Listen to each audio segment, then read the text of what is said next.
นะพี่น้อง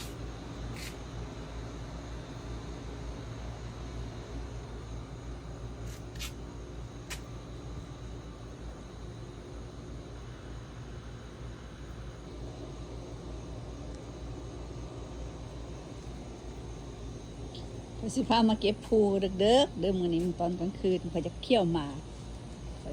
เขามีภูเขาอยากเคี่ยวหมากไปภูข่อยปลูกไว้ซื่อๆบ่เคยได้อันนั้นเก็บมันบ่ได้เฮ็ดข้างใหญ่ๆเด้ตัวมันเพิ่นบ่งำเพิ่นก็ใบใหญ่อันนี้เพิ่นงำเพิ่นก็ใบน้อยสิลองเคี่ยวเบิ่งกัน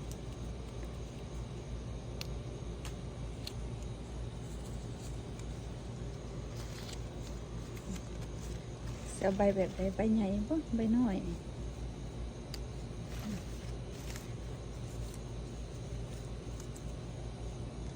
3 ใบพอแล้ว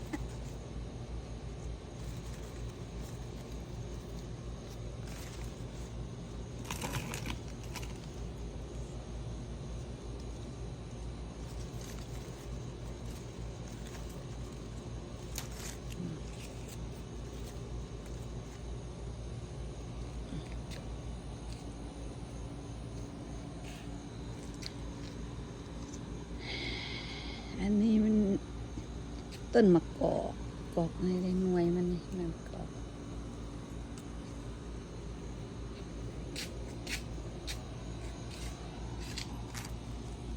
ต้นมะยม ใบมันเหี่ยวละ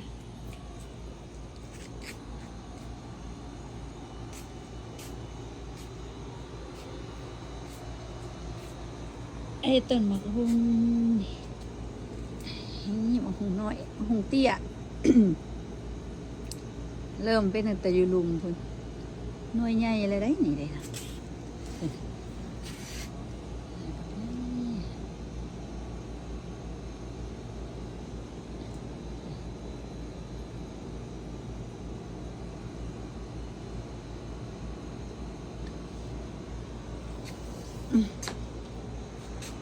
ไปเขี่ยวหมากน้ำพลอยบาทนี่มาสิพามาเขี่ยวหมากเก็บภูมา2-3 ใบบ่ล่างก็ได้ตีน้องบ่ได้เปื่อนเสร็จ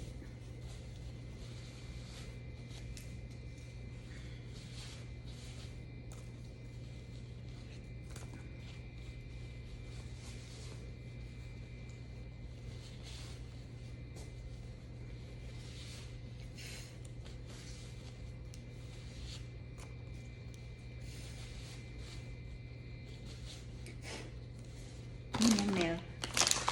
สีเสียดยามากก็คือดอกเปลือกเมือก อันนี้คือดอกเปลือกเมือกอันนี้ผู้แห้งปูนแดงปูนขาว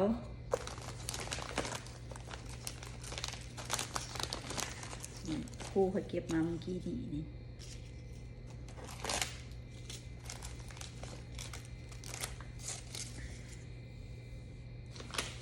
เอายังใส่ก่อน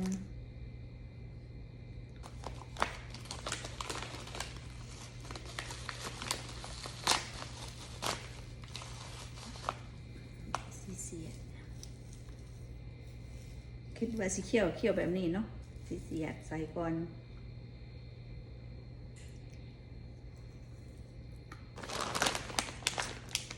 ถึงเกลือขม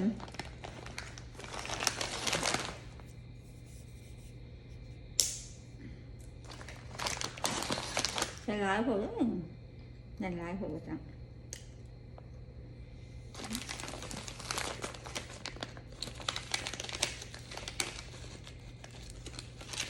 หมากแห้ง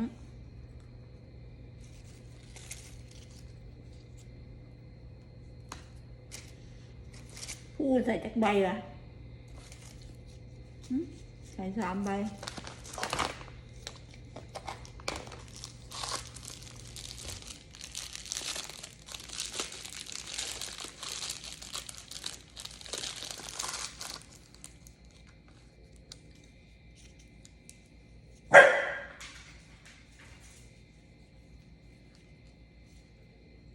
ใส่ล้ออะไรวะปูน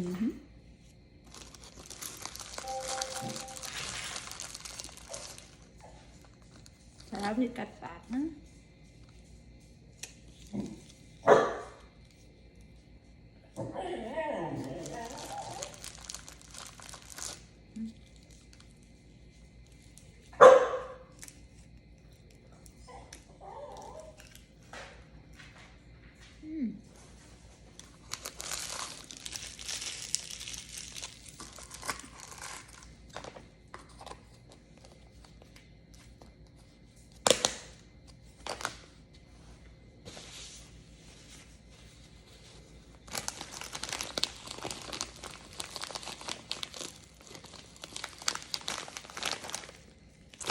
ยาเหมือนกันเฮ้ยค่ะยายังแต่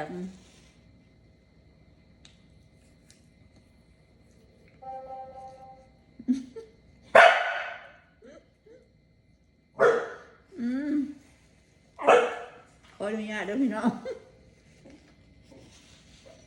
สีบ่เป็นสีขาวบ่เป็นสียาบ่เป็น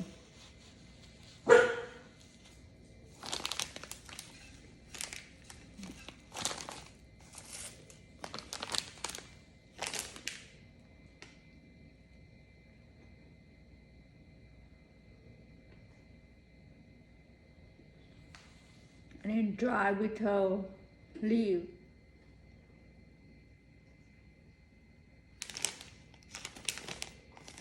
มันใบกู้แล้วนะ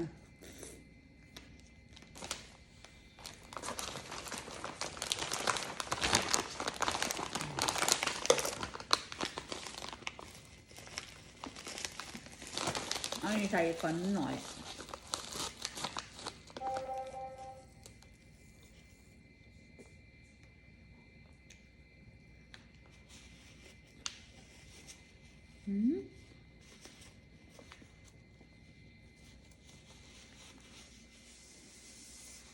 อ่ะพี่น้องมาเท่านี้แหละบาย